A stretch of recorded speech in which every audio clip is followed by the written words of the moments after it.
عليهم ولا الضالين.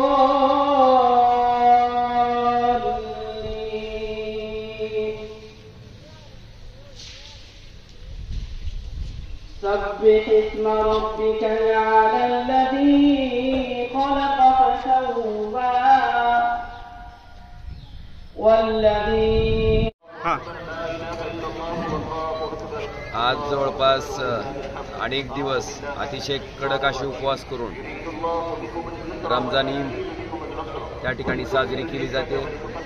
या रमजान ईदच्या सर्व मुस्लिम बांधवांना मी मनापासून हार्दिक शुभेच्छा देतो आणि एवढीच इच्छा व्यक्त करतो की समाजामधला एकोपा, एकत्रितपणा, सौदार्य हे कायम त्या ठिकाणी अबाधित राहावं, टिकून राहावं एवढी प्रार्थना आई तुळजाभवानीच्या चरणी करतो। आज रमजान ईदचा हा सण आपल्या शहरामध्ये, जिल्ह्यामध्ये सर्वप्रथम मी सर्व मुस्लिम बांधवांना रमजान ईदच्या मनापासून शुभेच्छा देतो आणि सर्व धर्मीय या ठिकाणी मोठ्या उत्साहात हा सण साजरा करत आहेत आणि सर्वांना या रमजान ईदच्या शुभेच्छा।